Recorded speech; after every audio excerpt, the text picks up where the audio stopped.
In this particular lesson, we're actually going to do two different lessons tonight.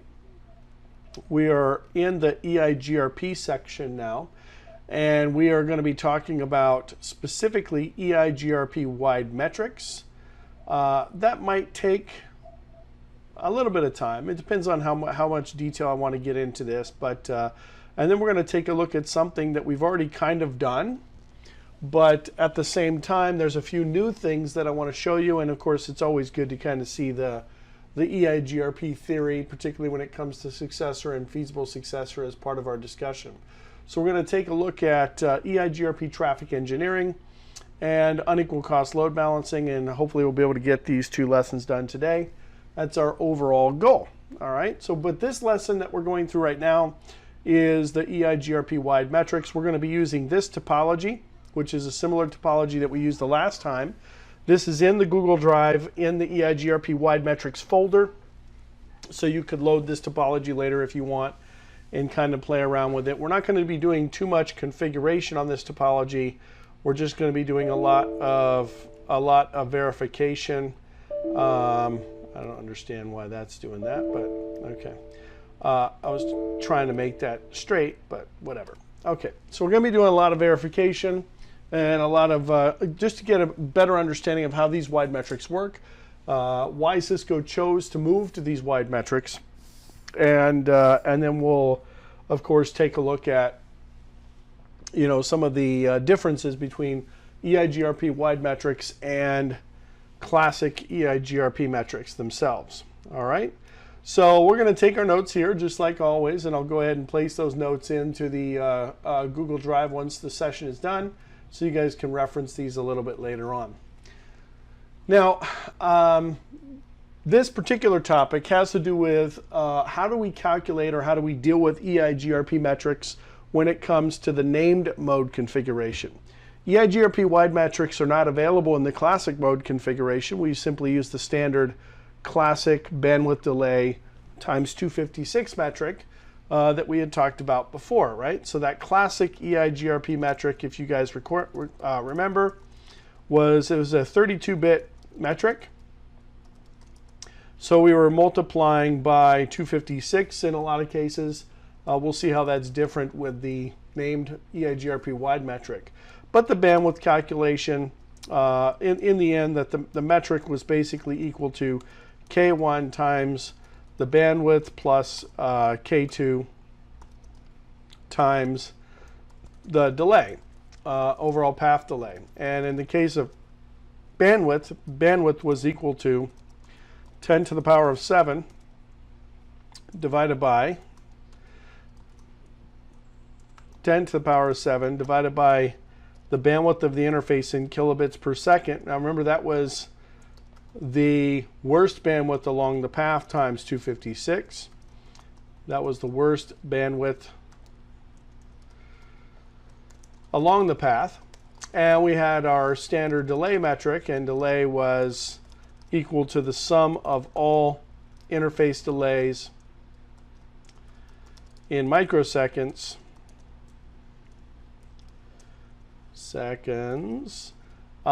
divided by 10, and then we take that whole number there and we multiply that whole number times 256. Where you decide to multiply the 256 doesn't really matter in this particular case, but we do need to multiply by 256. That's what's going to differentiate the metric from, say, your IGRP metric to your EIGRP metric. The issue is when we look at this particular metric, once you get past, and we'll look at the RFC to take a look at this, but once you get past a 1 gigabit link, all the metrics, especially when it comes to the bandwidth, all the metrics are going to be equal. All right, we'll take a look at the RFC and I'll mention how that's going to look. So for example, if I was calculating the total metric for a 1 gigabit per second link, that's going to equal to 2560 overall, the overall feasible distance of that particular type of link. Now, if I took a look at a 10 gig link, that would be equal to 256, but because of the multiplier that we're using and because we don't have any floating point math with metrics in EIGRP, that's as low as we can go. Remember, our multiplier is 256, so we're essentially multiplying 1 times 256. So that means that a 20 gig link is going to equal to 256. A 40 gig link, you guys get the idea, right? In fact, anything above 1 gig is, anything above 10 gig is going to look the same. So that's a bit of a problem. All right. So we're going to take a look at, again, another reason why we'd want to use named mode configuration, because wide metrics are actually used to resolve this particular problem. There was an addendum to the original RFC that allowed us to fix the problem. They created a more granular metric, and the more granular metric included larger amounts or larger values for delays, and then also a more granular, larger amounts for bandwidths, and also a much more granular value for the delays themselves. All right. Traditionally, the delay was a delay of about 10 microseconds, and so as you started to increase the delay values, you also lose visibility in that particular case. In fact, all of these interfaces are going to have a delay of about 10 microseconds.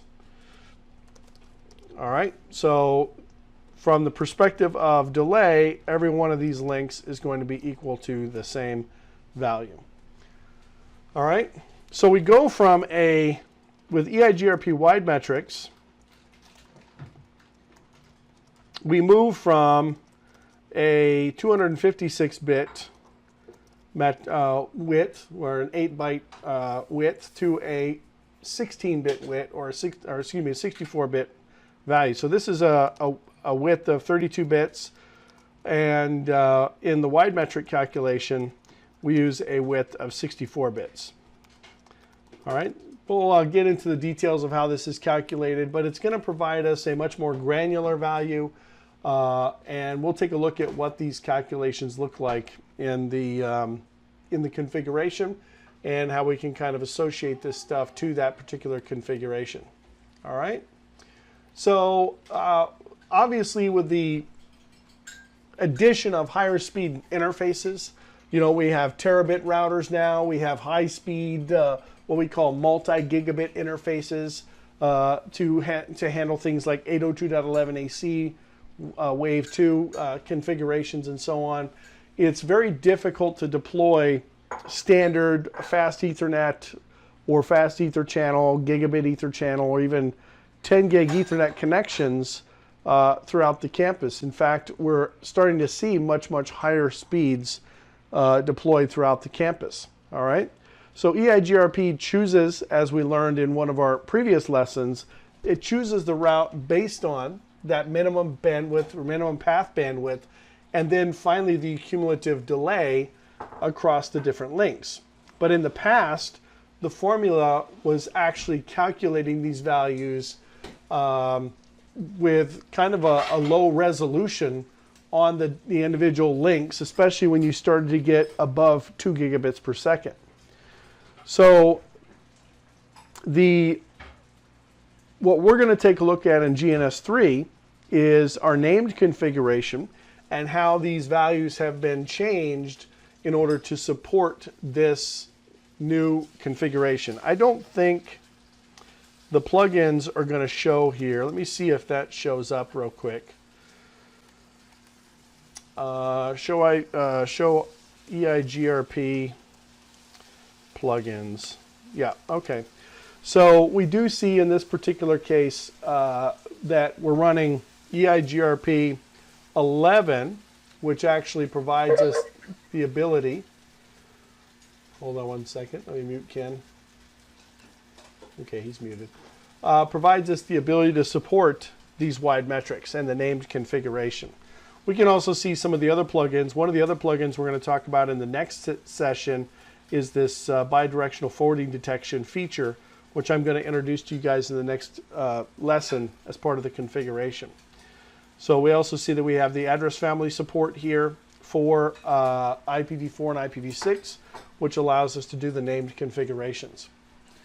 So just to refresh you guys' memory, because it doesn't hurt to see it more than once, EIGRP, the composite, the classic composite metric formula that we used in the past, adds together weighted values of different network link characteristics to be able to calculate the metric or evaluate the path for our primary path selection.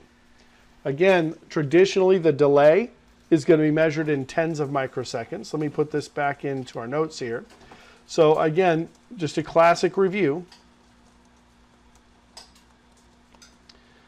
The delay is going to be in tens of microseconds. The bandwidth is measured in kilobits per second. And reliability, which is another component of the metric, even though it's not typically used by default, that's going to be anywhere from 1 to 255, where 255 is the most reliable. And then we have load, also not part of the original formula. That's going to be a number that ranges from 1 to 255. And the 1 is going to be the least loaded condition.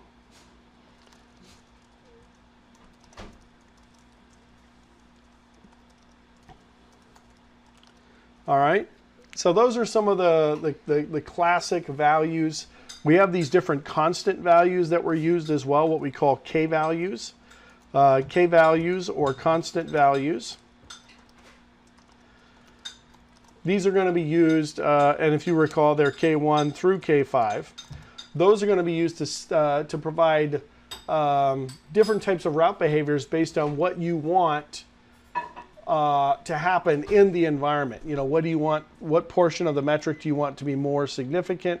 What portion of the metric do you want to be less significant? All right. All right. Now, again, all of these numbers produce a single 32-bit metric, and we went through in our last lesson how that metric was actually calculated. All right. Now, the default K values, as we talked about before, K1, which is related to bandwidth, and K3, which is related to delay, those are going to be equal to a 1. K2, K4, and K5 by default are going to be equal to a 0.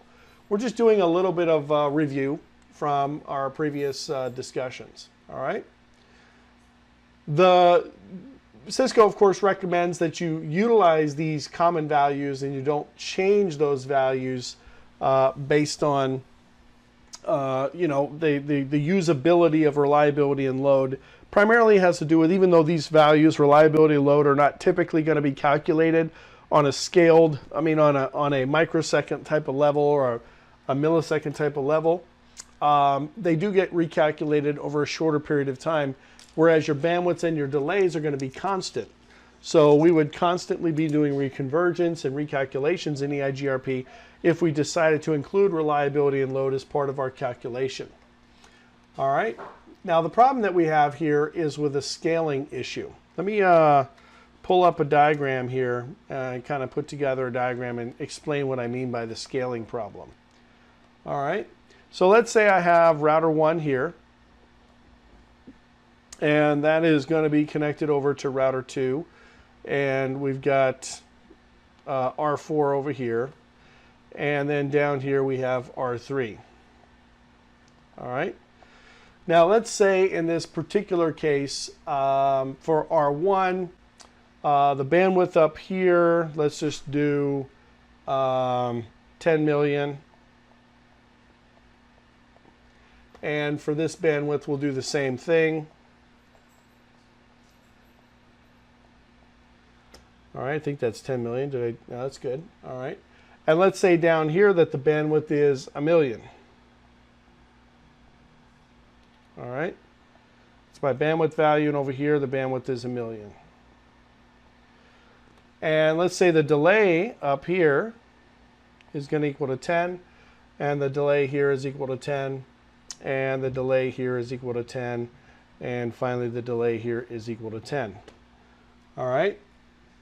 So if, let's say, for example, we use, so the top links are our 10 gig links And that'll be, let's put some IP addresses on here. So this network here is going to be the 10.4.4.0/24 network.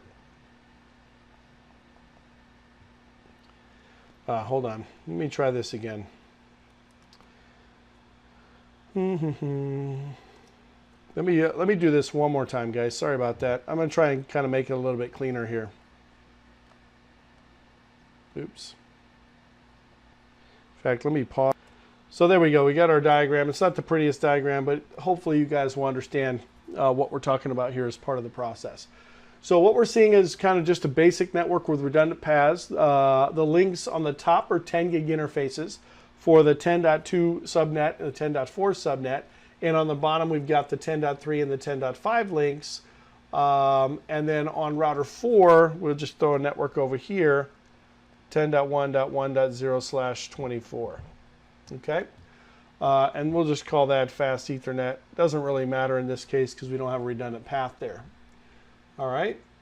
Now, if you consider the concept of bandwidth and delay, the values that are being reported via the 10 gig interfaces and the 1 gig interfaces, if I did a a show interface or whatever, that's how we verify the speed and the delay of those particular interfaces. In that show interface output, I would see that delay of 10 gig, essentially 10 million kilobits per second. And then on the gig interface, I'd see that 1 gig speed, which is the 1 million kilobits per second.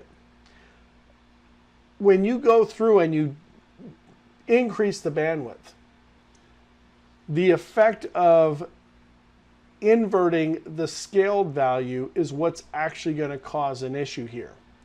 So typical interface metrics could be something like the scaled bandwidth is going to be 10,000/000 divided by the speed of the bandwidth. In this case, that's going to be equal to 10. Now, if I actually come out here, let me pull up a browser window here real quick. That's my Muse tickets I bought the other day. And let's pull up the EIGRP RFC. All right, which is 7868. Let me zoom in here a little bit.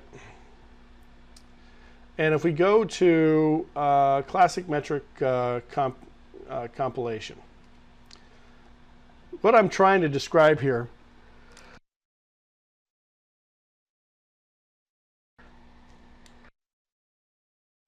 sorry, I had to sneeze. What I'm trying to describe here are some of the values that we've been describing here. Here's the metric. The metric is 256 times the entire formula, K1 times the bandwidth, K2 times the bandwidth, divided by 256 minus the load and the delay and so on. Bandwidth, as we talked about before, is the minimum, the lowest bandwidth along the path, and the delay is the sum of the delays of all the outbound interface delays along the path. Everything that we talked about. And then load and reliability are expressed as values of 1 to 255. Now, if you take a look at this, the bandwidth actually is 10 to the power 7 divided by the minimum bandwidth along the path. And if you look at this calculation, what we have here is 1, 2, 3, 4, 5, 6, and 7. So we've got our 10 to the power 7 as the numerator. We take that into account when we're dealing with our bandwidth of 1 gig per second, and the scaled bandwidth is going to be equal to the 10, right? So we've got composite metric is going to end up being, for this particular interface, because we have a delay of 10, if I do the math, let me put that in a different color. So that's my bandwidth calculation. And the delay, remember, is in microseconds. So I should have put that's in microseconds. So I have to divide that because in the formula it's tens of microseconds. So the delay portion of my calculation is going to be equal to 1. Now if I put that into my standard classic EIGRP metric calculation, it's 10 plus 1, which is 11. And then I multiply that times 256. The overall bandwidth of this guy is going to be 2816. All right? The overall metric for that link is going to be 2816. Now, if I was to do the same thing with a 10 gig link, And I'll show you guys this in the RFC as well. But if I was to do the same thing in the 10 gig link, we would see for the scaled bandwidth, we're going to actually have, instead of a scaled bandwidth of 10, we should have a scaled bandwidth of 1, right? So the overall metric for this particular path, the bottom path, is going to be 10 million divided by our 10 million, which is our 10 gig Ethernet connection. That's going to give me a scaled bandwidth of 1. So I'll just put 10 million. Remember, that's our 10 to the power of 7 divided by 10 million. That's going to equal 1. So that's the bandwidth portion of our calculation. Of course, the delay is going to be the same, which is the same calculated based on this delay here. So the overall composite metric in this case is actually 1 plus 1 times 256. So it'd be 2 times 256, which would be 512. So far that looks just fine, right? It looks like the overall metric for this path is better than the overall metric for the top path. So far so good? All right. But if I take both connections into account, so I take my 10 million and I divide it by 20 million, then we have a bit of a problem, because that's not going to provide, number one, a whole number. All right. It's not going to provide a whole number. It's going to be a decimal, which means that from a composite metric standpoint, we would simply reference that as a 0 as opposed to a 1, and then the overall path metric would be 256 for the bottom path, for the top path, excuse me, as opposed to the bottom path. All right. And you know what? I totally screwed this up because I did it backwards. So you guys get the idea. Let me fix that real quick. Go back here, clean that up. It's probably not going to let me go back that far. Hopefully. There we go. All right. So anyway, I mixed them up, the numbers themselves. But the gigabit link, like I said, is going to have a composite metric of 2816, and the 10 gig link would have a composite metric of 512. All right. So here's the problem. Any interface that exceeds that 10 gig connection is always going to have a composite metric of 256. As long as we're dealing with 1 gig and 10 gig, it's not a problem. But if we start adding 20 gig connections, or we start doing 40 gig connections or 100 gig connections, the metrics themselves will always be the same. So if I was to expand on this and say, okay, now this is no longer a 1 gig connection, this is a 20 gig connection. Because of the way we deal with metrics, and because there's no floating point math, this path is going to end up being equal to this path. And you can actually see that inside the RFC when you scroll down to right here. So this is the delay values. Let me see if I have one that references the bandwidths. Well, bandwidths are here too. Right. Well, those are delays. Well, we see the same thing with the delay values as well. Once you get past a gig, all of the delays look identical to each other. So a 50 gig connection is going to end up having the same delay that a 10 gig connection or a 5 gig connection would have. I thought they had the bandwidth values in here as well, but the way the formula works, we already know that that's going to be the case. I mean, think about it for a second. If I go back to my diagram here, and let's say these guys are 20 gig connections, if I calculate the metric for that link, 1, 2, 3, 1, 2, 3, so that's my reference bandwidth, that's the 10 to the power of 7, and I divide that by 20, 1, 2, 3, 1, 2, 3, that's obviously not going to be a whole number. So from EIGRP's perspective, that's going to end up being a 0. All right. Tim has a note here. It says, I thought I was, oh, yeah, I had them reversed. Yeah. Sorry about that.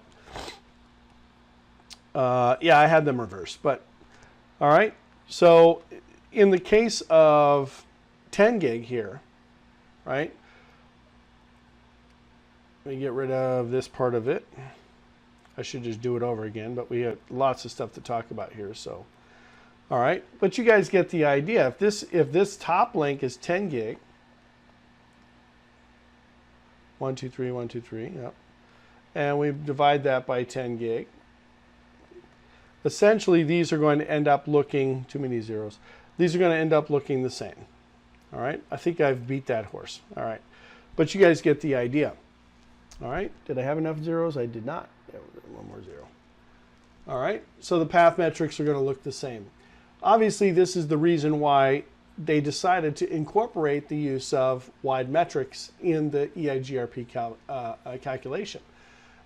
The same thing from an end-to-end perspective. Maybe the bandwidth is constant throughout. So the use of, say, some scaled bandwidth value allows us enough resolution to differentiate up to our 10 gig links. But we don't really deploy end-to-end links with 10 gig connections or end-to-end networks with 10 gig connections. A lot of the times our paths are going to go over links that are a lot slower than that, maybe at the access layer or somewhere between the distribution and the access layer. So we have to basically remove the scaled bandwidth value as the path differentiator in this particular case. So in this topology diagram, the path through the 10 gig Ethernet connections, that's going to have a minimum bandwidth of 1,000 kilobits per second, and it's going to have a total delay of about 120 microseconds, which is going to look about the same as it is to the path through 10.5. All right, because again, if we change some of these values, because remember it's in kilobits per second, the metric is going to look the same. And if we go back to the RFC, we kind of see the same problem. Let me pull back that RFC back up. So if you look at the delay values, we don't see the bandwidth values, but the delay values pretty much equate to the same problem. In the case of a 10 gig link, which is right here, case of a 10 gig link, that's going to have an overall path delay of about 10,000 microseconds.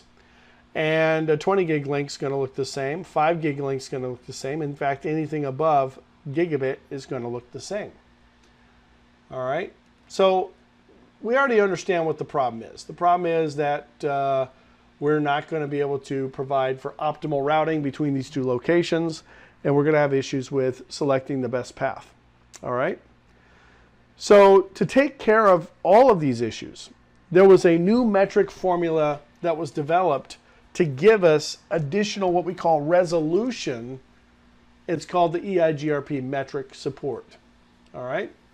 Now, EIGRP wide metric support is on by default if you enable named mode configuration or address family mode configuration in EIGRP.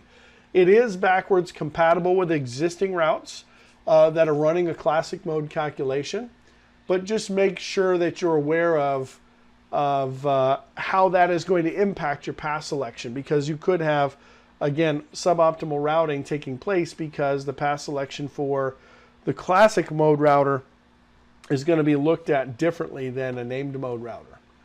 All right, so we can manipulate the metric in several different ways. We'll take a look at this a little bit later on. We can control vector metrics, external route sources that are being injected to EIGRP and so on. We can adjust the delay on an interface, for example, to affect the overall path metric. We can use the default metric command. We talked about that a little bit in our last lesson where I'm doing a redistribution and I'm injecting a default seed metric. I can use the redistribute metric command. I can use the set metric command in a route map, for example. We can use the metric weights command to change the K values that are used. Or we can also adjust the seed metric for a summary route by using the summary metric command. All right. So we're going to take a look at this concept of metric scaling as part of our discussion here and take a look at how these EIGRP wide metrics work in our environment. All right. We go from a 32-bit value, like I mentioned, to a 64-bit value. The bandwidth is fixed by going to this higher scaling factor, but there's a couple of little caveats that you guys need to be aware of. Now you might be asking yourself, what am I going to have to know about this for the exam, right? You're going to need to know about wide metrics for the written exam just from the concept of calculating a metric. I doubt that they'll actually have you guys calculate a metric on the written exam, but you do need to be aware of what the differences are between the classic EIGRP metrics and the wide metric. And the biggest difference is we're going from our scaling factor goes from 256 to 65,536. All right, and I'll show you what I mean by that in a little bit. Okay, so it does provide us a much more granular value. The new metric for bandwidth is no longer called BW. All right, so what's new? First of all, it's enabled by default in AF mode for EIGRP, what we call named mode. And the scaling factor, which I already mentioned a couple of times, goes from 256 to 65,536. And I'll show you what I mean by that when we do some of our calculations a little bit later on. All right. The bandwidth calculation is now referred to as throughput, and the delay is essentially referred to as the latency. So delay calculation is now referred to as latency. All right. So here's what the new calculation looks like. Again, the overall metric hasn't changed. The overall formula, right? It's still going to be bandwidth, essentially what we'll call it the right name, this throughput plus delay in this case. All right, so the overall path metric hasn't changed with wide metrics. It's just how we represent each of the individual values that are going into the metric calculation is what's going to change. All right, so the throughput is now K1. So we're still referencing, let me put an equal sign there. We're still referencing our K values. Then we're going to multiply that times our EIGRP bandwidth, which is, well, there's a couple ways you can write the formula, but in the end, it's still going to be essentially the same value, depending on, it doesn't matter really where you apply the multiplication. All right. Let's just do it the clean way. So we've got our 10 to the power of 7. But in this case, we're going to multiply that times our EIGRP wide scale.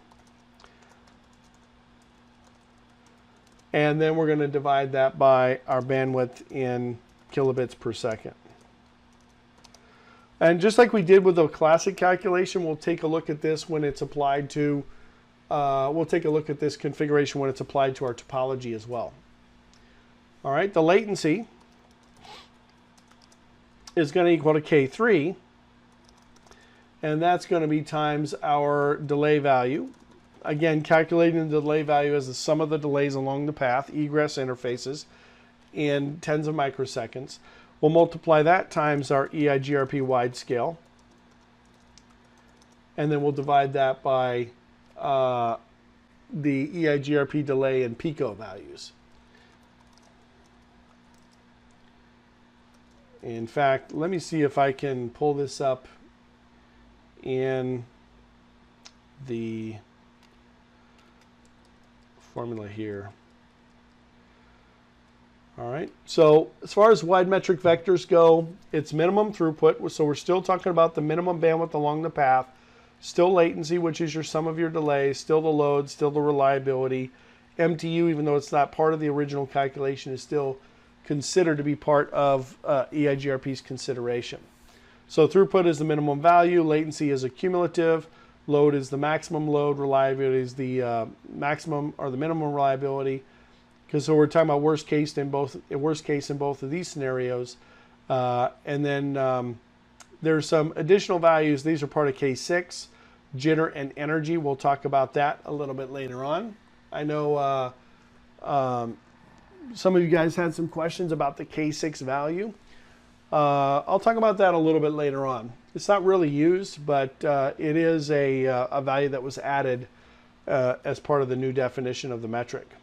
Okay, so let me see if I have the calculation here. Here we go.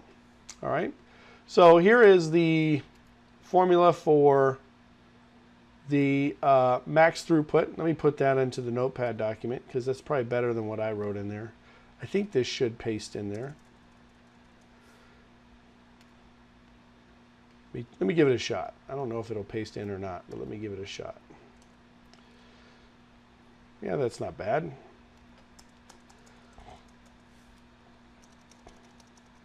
All right. It's kind of the way I wrote it, but it's a little bit cleaner in this case. All right. We have to know what the wide scale is, but that's the calculation. And again, it's in the worst bandwidth along the path. Now, if I go back to the RFC and I get the delay value, this one is not really going to be part of the calculation because K2 is going to be 0, which means that part of the calculation is going to be negated. All right. And then this is the delay, which is what I also had written before, but I'll go ahead and put that in here.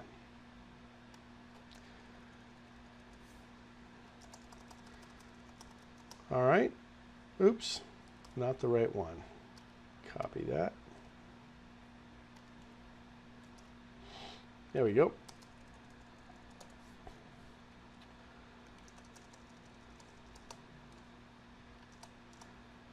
All right. So we're going to take a look at some sample calculations as we go through the process of doing these calculations.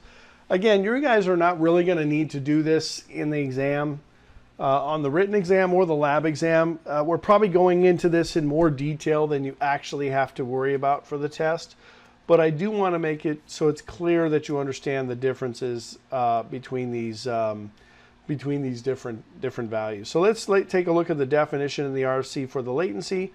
The delay, well, let's look at the bandwidth first because I think that's, so the formula for converting the max throughput value was directly from the interface without consideration of congestion-based effects, meaning that it's the actual bandwidth of the interfaces. We're not talking about throughput of an actual link based on loading conditions or based on usability of that particular link. All right, so the max throughput is equal to K1 times the bandwidth, EIGRP bandwidth value, times the wide scale divided by the interface bandwidth, and that EIGRP bandwidth value is still 10 to the power 7. If K2 was used, it would still pretty much be used the same way.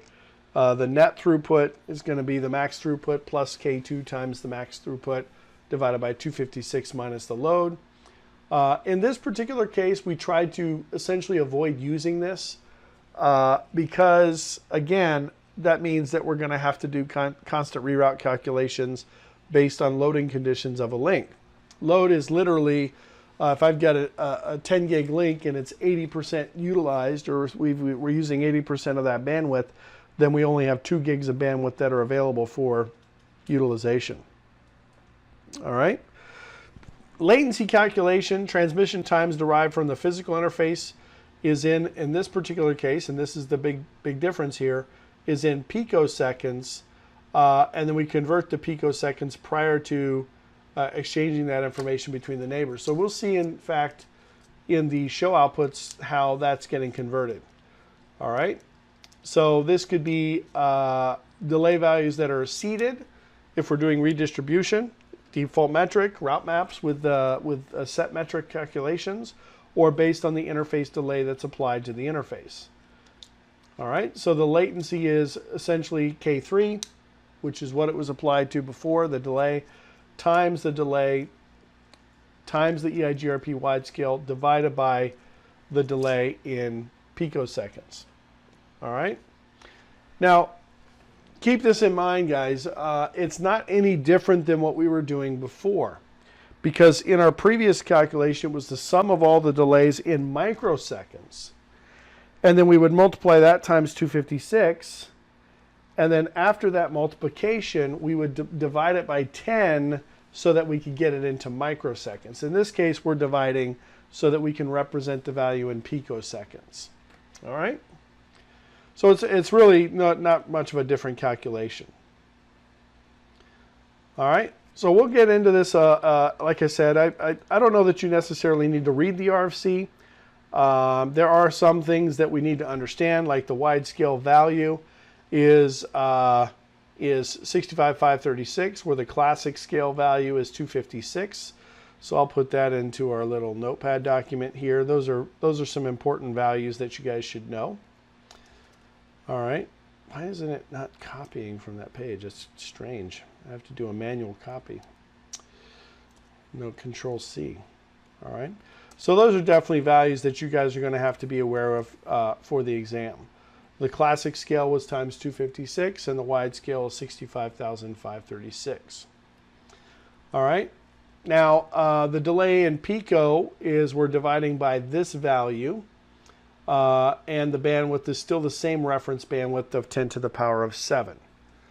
All right. So we still have similar values, not quite the same values, but we have similar values to what we would see in our standard EIGRP calculation. Certainly the reference bandwidth, or what we call the EIGRP bandwidth, is the same, 10 to the power of 7, but the EIGRP delay is in picoseconds, so we're going to divide by 1 million as opposed to dividing by 10 to get it to tens of microseconds. Does that make sense? As long as we follow the formula, though, we should be able to calculate metrics just like we did in our classic mode configuration. All right? All right. So if we go and look at our actual topology here, show IP protocols, we can see that we're running EIGRP 1, but we are running EIGRP in a named mode configuration. In fact, let me do this, show run. Well, we see it right here. The virtual instance of EIGRP is CCIE. We can also tell that we're running in named mode based on the metric weights that we see here. K1, K2, K3, K4, K5, and K6. Now, you probably won't use K6, but because you guys did ask about it, I'll talk about that a little bit later on. It's not something we typically would use, but there's some crazy stuff that you can do with that value. And it's also being reserved for future use in the event that we want to have some more granularity available to us in the EIGRP metric calculation. We can use that K6 value. We can see here that we're running a 64-bit metric version as opposed to 32-bit. We can still see it's the same number, the same internal administrative distance and external administrative distance, same default variance for load balancing.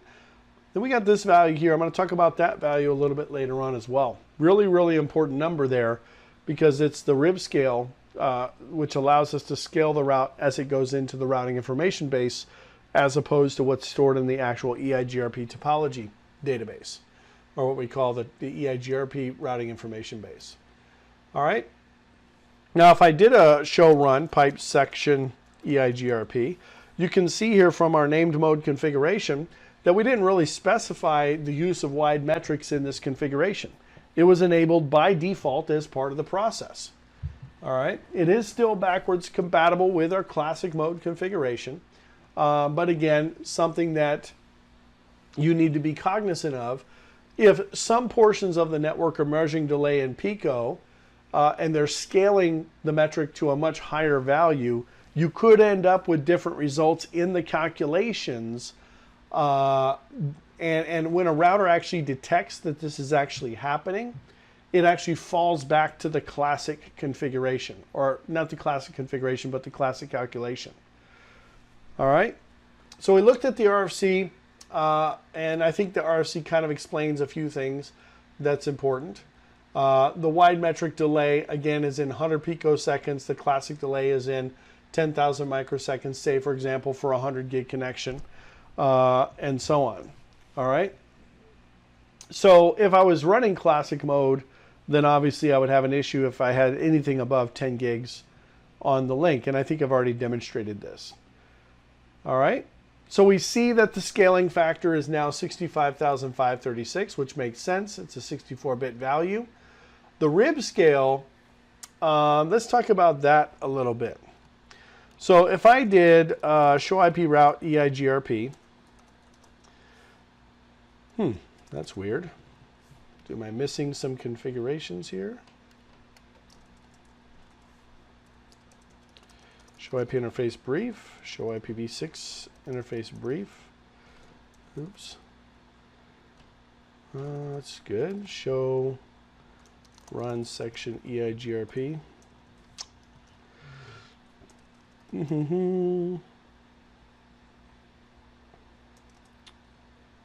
Huh.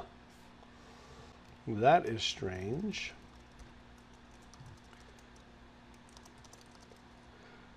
Up. Show IPv6 interface brief. Should be seeing some routes. Let's see. Up. Show run. Section EIGRP.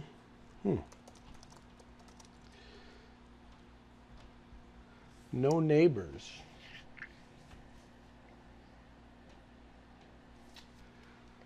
When my computer went to sleep, it might have screwed some stuff up, I'm thinking.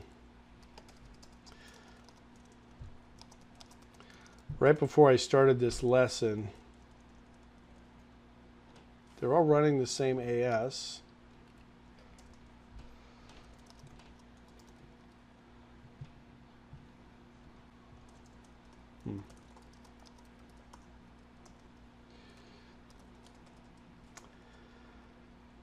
We do a show IP route. So I've got my connected routes, 172.16.1.0, ping 172.16.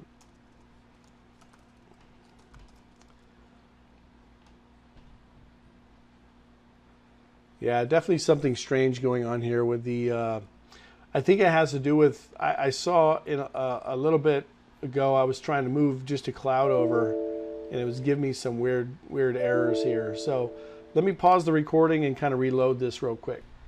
All right, so I just had to restart EIGRP or GNS3. It didn't like when my computer went to sleep there. So I was going to take a look at the EIGRP routing table here. So you'll notice I'm seeing a bunch of these loopback routes, which makes sense. Those loopback routes are coming from these loopbacks on BR1 and BR2. But if you look at those routes here, they kind of look like regular EIGRP routes. They've got an administrative distance of 90. They've got a feasible distance of this value. But if I do a show IP EIGRP topology, you will notice specifically for, let's say, the 1010 route, which is right here, that the feasible distance is nothing like what's actually in the routing information base. And the reason why is that the value that goes into the routing information base is a much smaller field. I believe it's a 32-bit value if I'm not mistaken, but it's a much smaller field than than the 64-bit value that we have now in EIGRP. So if I take the 131.115 3920 and I divide that by that factor, that's where I get the actual metric. Again, this is called the rib scale, the rib scale value. So it's a way for us to take this value here, which is what EIGRP uses to make its routing decision, and then scale that value down to a less granular value for the routing information base. You might say, well, wait a minute. I mean, I thought the whole point of having a wide metric was because I wanted to have that granularity. That's true, you do. But we're only applying the rib scaling factor after we've already made a decision on how to route. All right? So that's why we're applying that value. Do you guys understand that concept? It's a way for us to be able to maintain the information in the routing information base. All right. Now, let me kind of explain this a different way, right? We were just talking about just a few minutes ago how when we're running named mode EIGRP, we have automatic access to these wide metrics that are being calculated. They're turned on by default. Additionally, we even get a new K value, which is K6. Now, I didn't mention much about K6, but K6 is actually, if you look at the RFC, K6 is related to two different values. Let me see if I can find our K6 here. All right. And it's carried inside the hello packet. Let's see, where is scaled metric coefficient K6?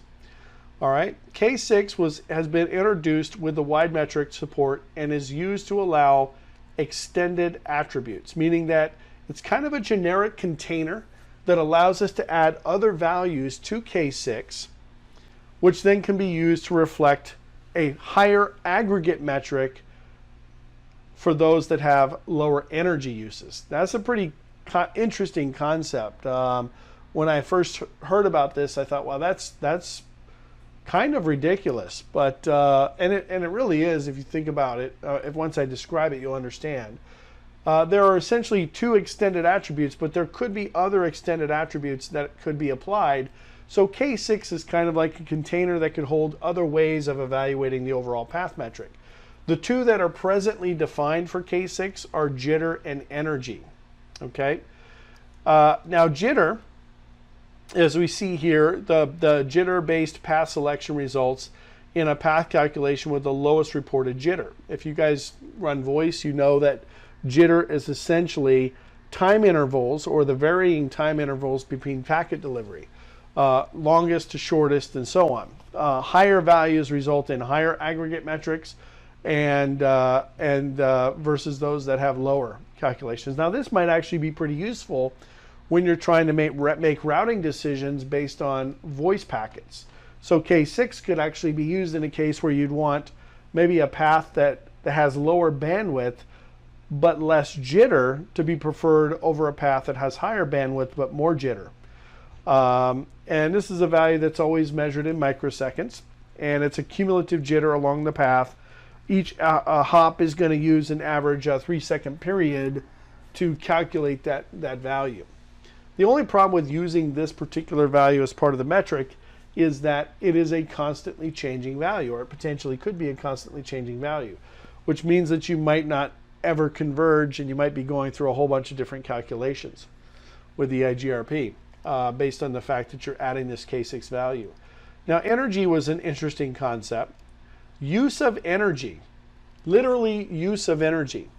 So let's say, for example, you had fiber optic connections, and you had two different fiber optic connections that were the same bandwidth, but they used different fiber optic transceivers. And one actually required more power to run than the other one did. That's literally what they're talking about in this particular case when they're talking about energy. So obviously, because this is something that's probably more advanced, it actually hasn't, this is the RFC, so it actually hasn't been implemented. Right now, only jitter is going to be utilized as part of this, this calculation. All right. So because the EIGRP distance formula didn't account for this other stuff, right? It had to be scaled, and the classic metric was scaled using that EIGRP wide scaled value that we talked about, which equates to 65,536. This is going to allow us to account for those faster links and smaller delay values. And like I said, we in the new formula, this is now called throughput, and then the overall delay. Okay. Because we're taking 10 to the power of 7 in our calculation, we're multiplying it times 65,536, and then we're dividing that by the bandwidth. Again, the EIGRP wide scale constant is the 65,536. we can accurately differentiate between links of any speed or any bandwidth in the formula. The problem with this is it doesn't fit into the routing information base. All right, this new calculation, this composite value calculation, well, I wouldn't say it doesn't fit, but it may not fit into that routing table. So if I do a show IP route, like I said, for any given route, we can see two values are kind of contained in the brackets in the show IP route output. Let me pull that up again. Right? So the first number in the brackets represents the administrative distance of the route. The second number in the brackets represents the overall path metric. Okay? Which is traditionally, in the classic sense, that was always the feasible distance of the route. All right? But this value, no matter how we use it, no matter what protocol is using it, no matter who's using that field, that value is only 4 bytes long. All right? EIGRP Wide metrics have a multiplier of 65,536 against the value of the vector metrics that we're calculating from bandwidth and delay. So we could come up with a distance value that's much, much larger than whatever that 4-byte field will actually be able to fit. All right. In fact, the maximum decimal value that you can put in any 4-byte number is like 4.2 or 4.23 billion, right? I think it's 4294 something, 4.294 billion. All right. If I was to do a calculation of a metric, then it's not going to fit into that particular field. Okay. So if in the case where we're actually calculating these values, we can see here, in fact, is this larger than 4 point? Let me see. Go to my notepad. The numbers are too long for me to focus on them right now. So I'm going to do 2 to the power of 32. So that's the number, 4.294 billion. So that's the number that's the maximum value that I can fit into a metric field inside the routing table, in the routing information base. If I look at these values here, see if this is larger. It may not be larger, but I think you guys get the idea. Come on. It's not quite larger. But you get the idea. I could say, for example, come into interface. Well, let's just do loopback Ethernet 1, 2. And I could put in a bandwidth of, there we go. Now remember, the bandwidth is in kilobits per second, so that's the maximum bandwidth that I was able to specify. Now if I do a show IP EIGRP topology, I don't know that this number is still larger. It's definitely larger than it was before, but I may have to, I probably would have to actually have some physical circuits on this router that would allow me to exceed the 40 gigs and the 50 gigs and so on. So I probably can't even simulate that in this particular case. All right. But in any event, that's what we need to account for. We need to account for this calculation of the wide scale metric. All right. So they created this little tweak, if you will, into the wide metrics to account for this particular problem, and it's called the metric rib-scale. Now, if I was to go into router EIGRP CCIE and address family IPv4 autonomous system number 1, you can see that I actually have the ability to set this value, the scaling factor. So metric rib scale can be adjusted from anywhere from 1 to 255. So if I set it to 1 and I do a show IP route EIGRP, you can see to show IP route, sorry about that. You can see that it took the value from the topology. This is the actual feasible distance in this case, that's calculated by EIGRP using the wide metric calculation. If I change this value to 255, you can see now that this value has decreased significantly. So we're taking the value that's in our EIGRP topology database, show IP EIGRP topology, and we're dividing that value by that RIB scaling factor value. All right. For most routes, 128 is going to be enough to bring them down to fit in the routing information base, but you may at some point have to change this if you're dealing with really, really large interfaces. All right. Again, this does not affect essentially how the route was calculated and how the route was selected, because we're taking away the granularity by dividing by this particular number. But at this point, the route was already selected because the route is selected from the topology database and it gets inserted into the routing information base. We don't actually use that RIB scaling factor to scale the route before we make a routing decision. All right. So let me, just to make sure that we're consistent here, let's go ahead and take out our scaling factor. All right. And again, show IP route EIGRP. So now I'm back to the 1024640. You'll notice too that when I changed that value, it did not force a neighbor reset, and I didn't lose my neighbor adjacency. So this is a value that is locally significant to the router. It can be adjusted on a per router basis. It does not have to be done. It doesn't have to match on all the routers in the topology. Okay. There is a limit, like I said, that of what can go into that metric field, and that's essentially what the RIB scaling factor allows us to do. All right. Now we could still do a calculation based on load, which is what we call the net throughput. That's defined in the RFC under the net throughput calculation. So if I scroll down here, that's the classic configuration. Let's go to the named configuration. So net throughput right here is tied to K2.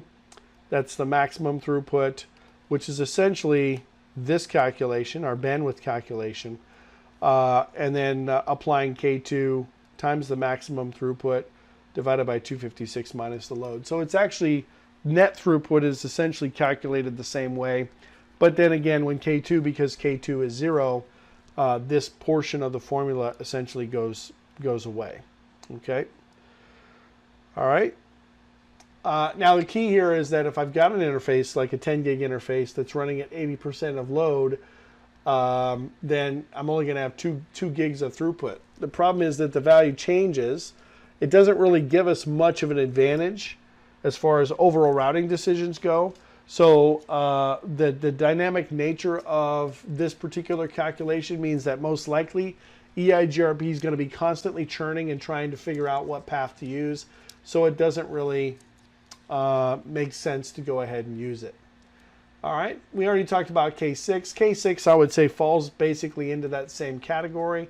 There may be some creative stuff that we can do with K6 later on when we're dealing with voice paths, but because of the jitter component that's tied to K6. But again, delay is usually what we're trying to utilize to maintain the appropriate path within our topology. All right. The other portion of K6, like I said, that concept of, let me find it again. K6 is this idea of energy. And like I said, if we have 2 100 gig links, depending on whatever optics we might be using on those links, one might literally take more power than the other one.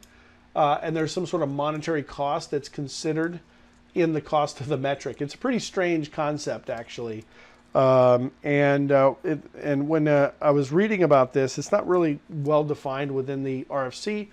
But as you can see, this little blurb here is 5542 is the only section that actually references this energy-based path selection concept. It's, again, K6 is probably not something you're going to use. When you're trying to manually influence EIGRP path selections through a particular interface, Cisco recommends that you actually use the delay value. All right. Modifying the bandwidth is discouraged because that change, and I mentioned this in our last lesson, affects the path selection if the converged value happens to be the lowest bandwidth over the entire path, which is okay. I mean, I guess that's what our overall goal is, right? I mean, but it's a point in reference change. It's not an overall cumulative path change, right? Delay is a cumulative cost going from interface to interface, whereas bandwidth could be arbitrary depending on whether or not that happens to be the lowest bandwidth along the path or not. Okay?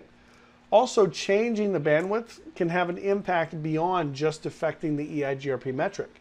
Quality of service, for example, Tim knows all about that, looks at the bandwidth of the interface to make calculations on how to set up the egress queues. All right? Also, EIGRP throttles to use 50% of the configured interface bandwidth. Not that you'd ever actually get to the point where you need 50% of the bandwidth, but again, changing the bandwidth value will affect how much bandwidth is going to be allocated for EIGRP. The only scenario where you might see the 50% mark come into play as far as what EIGRP is allowed to use is like a point-to-multipoint type of environment, like a DMVPN environment where you might have hundreds and hundreds of spoke routers, and it's possible on the hub side to utilize more than 50% of that 50% of that bandwidth, and that can cause problems where you're going to end up starving out the EIGRP neighbors that are trying to get packets because of the throttling. All right, changing delay doesn't cause EIGRP to throttle, and it also doesn't affect other protocols. And also because it is the sum of the delays on the path, it always has a direct effect on path selection. I mean, if you think about how OSPF does path selection, OSPF is doing path selection based on what? OSPF is doing path selection based on essentially a cumulative path cost value. So it's very similar with EIGRP when you're using delay as the calculation. That's why a lot of times people will simply turn off K1 and utilize K2 or K3 to make path selections. All right? All right. So we looked at the RIB scaling factor. We talked about that a little bit. And let's take a look at it a little bit more in our topology. In fact, let me do one more thing here.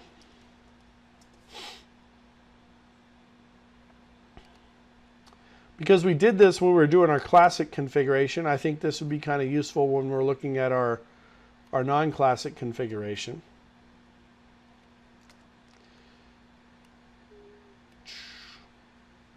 Oops. Let me I need more white space here.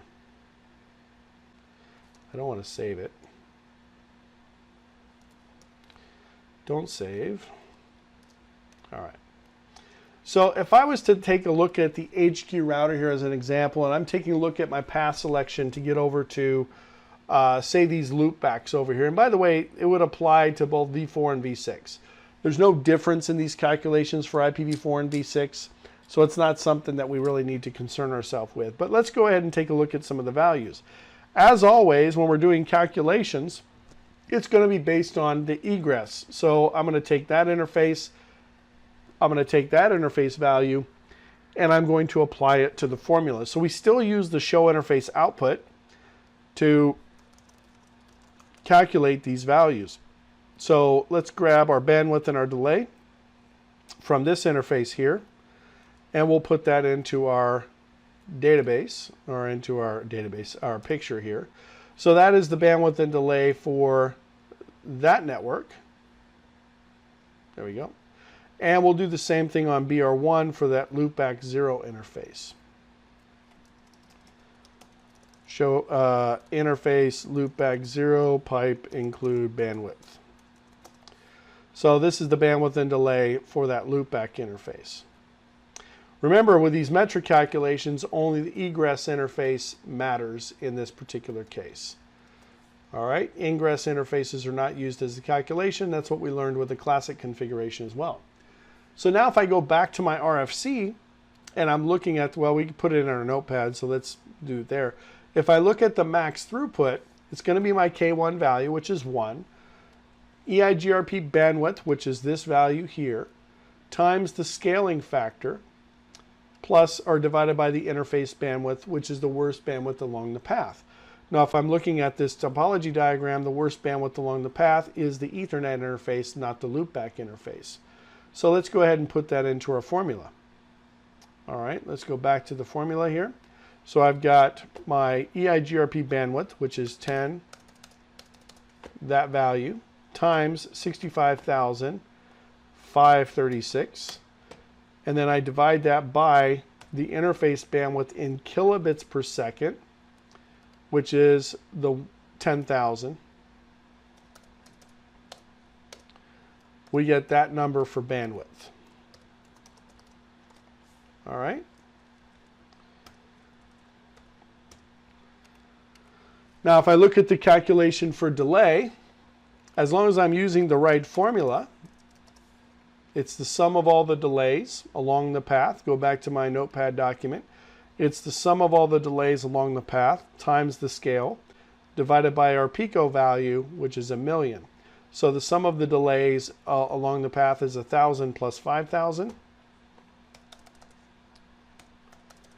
1,000 plus 5,000 times 65,536. And then we divide that by our 1,000,000, which is right here, the pico delay to convert it to pico seconds. Come on, there we go. Divided by 1,000,000 is that number. Yeah, that seems about right. 393. Okay. I might have screwed that up, but let's see if that works. 393, because we don't use floating point math. So in this case, the delay calculation was this value here. Doesn't seem right, but let's go ahead and run with it. See what shows up here. So the overall metric then is the sum of those values. That's one thing we didn't put in here, but the overall metric, that's our classic configuration. And the overall metric is, that's max throughput, net throughput, latency. So the metric is K1 times the minimum throughput plus K3 times the sum of the latencies, which means that the overall metric should be these two values added together, which should be 65,536,393. If I go back to my HQ router, show IP EIGRP topology, and I'm looking specifically for, I knew that didn't calculate correctly. I'm going to have to go back and figure out why. 1010-0016. I did my math wrong somehow. I don't know how, but there's another way to actually verify this, because that number's not even close. Oh, there it is, right there. 65,699,840. Not quite what we calculated. I knew that number seemed a little bit strange when I was doing the calculation. It's not quite the same. And I think I know why. I think I divided by the wrong number. Because if I take 65,536,000 plus 393, what was that other calculation?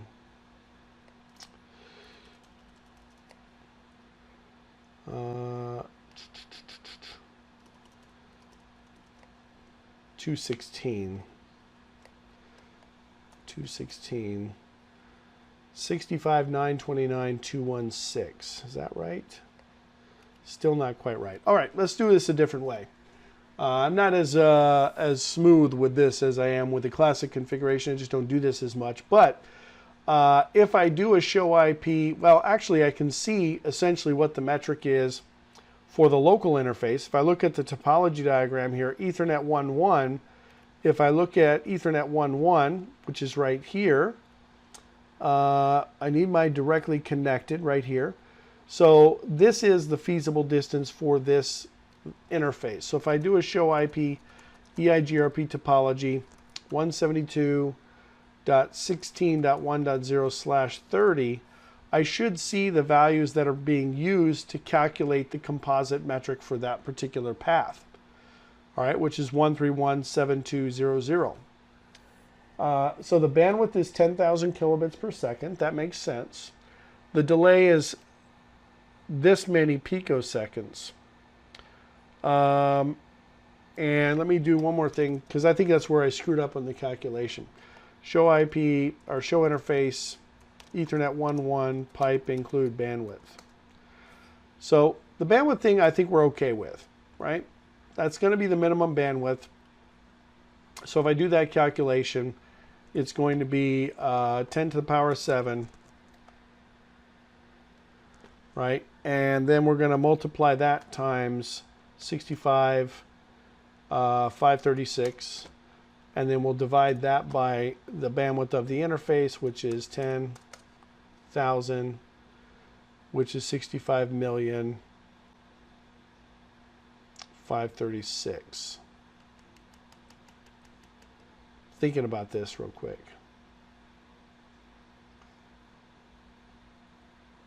Yeah, that seems right.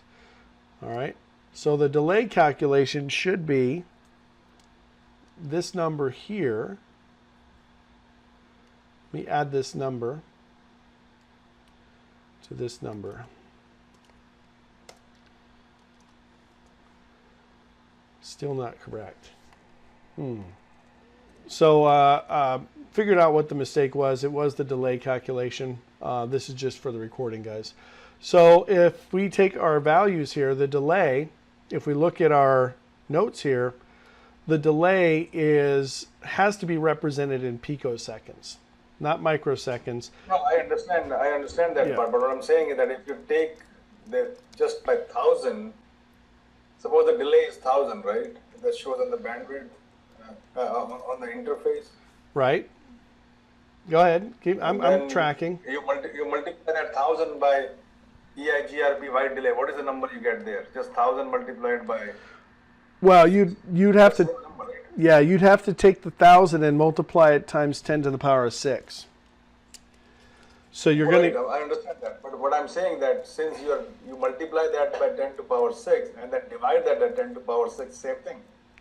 No, because you're taking. Because it's the order of operations. You're not taking this number and then dividing it by the same number. You're taking this number and multiplying it times that number and then dividing it.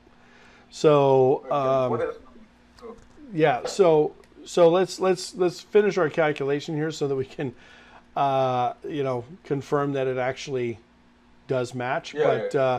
So we've got a path metric of 6,000 microseconds, right? Now I have to take that 6,000 microseconds and I have to convert it to picoseconds. So I have to take 6,000 times 10 to the power of 6. Then I multiply that times 65,536. And then I divide that by 10 to the power of 6, which is equal to that number there. So the delay calculation in this case is that number. And if we do it other way, what number that comes? Can you do that again another way also, if you don't mind? Yeah, sure. So you're saying just take the delay and multiply it times 65,000. The delay is 6,000, right? Multiply that by 6. Yeah, exactly. Times 65,536, same number. Yeah, that's what I'm saying. That you divide something.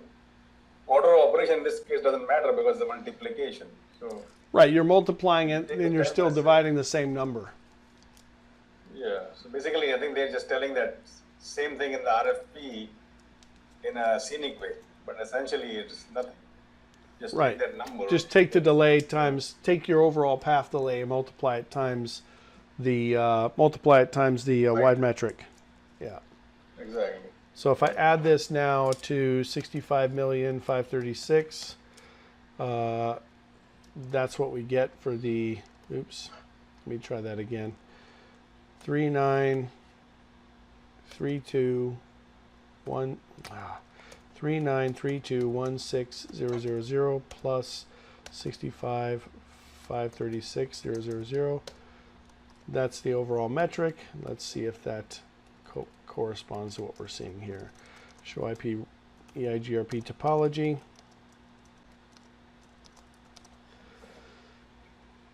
And we're looking at still not the same number.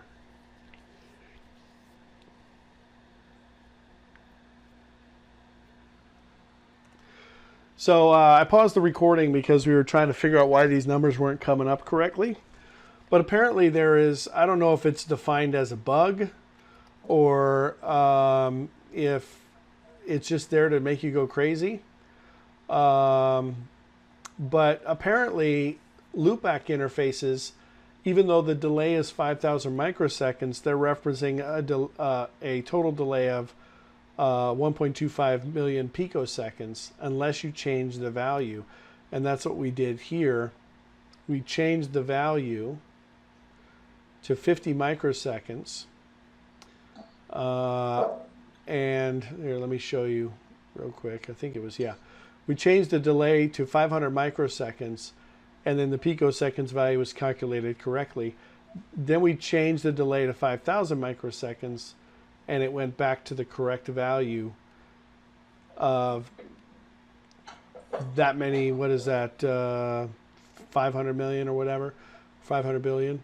And then our metric ends up being calculated correctly, 458,752,000.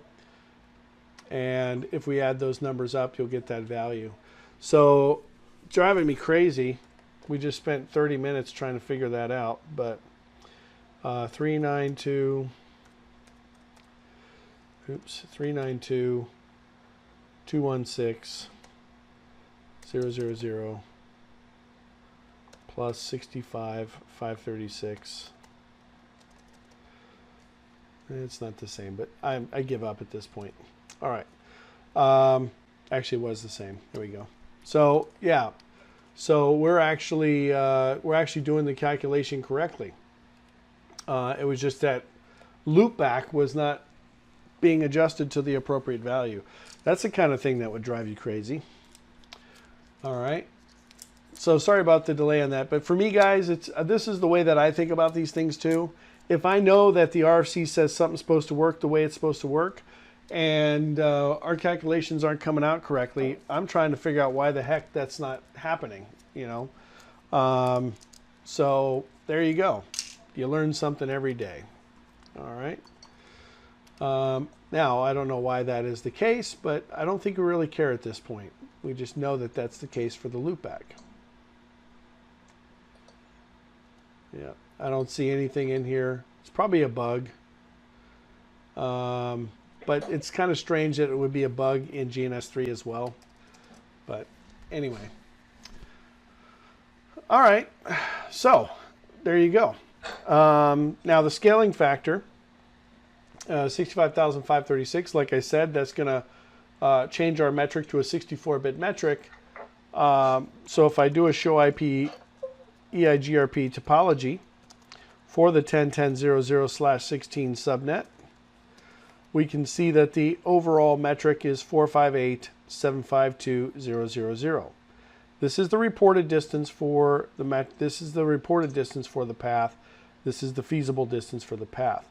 You'll notice here that the feasible distance is listed as this, but the routing information based calculation is 358,4,000, which is basically that 458,752,000 divided by 128. So that when we look at our show IP route EIGRP, we can see that the value is the scaled factor as opposed to the actual feasible distance value. All right. So let's see if there's anything else I wanted to talk about. I think that's about it for the wide metrics. Like I said, that RIB scaling factor does not have to match on all the routers in the topology.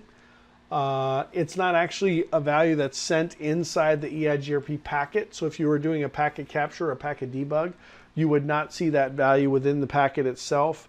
But the K values still have to match on all the platforms in order for us to be able to identify which path is supposed to be used, and for us to even be able to form adjacencies between the peers. Okay. Whew. That was a challenging one. That was the most challenging one we've run into at this point.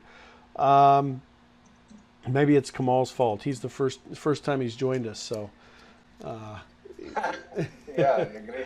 It's so that did take a little bit longer than I anticipated. We're not going to have time to do the next lesson, but we can do it tomorrow, just to keep on track, and we can do another couple of lessons this weekend as well. So I'm going to stop this recording right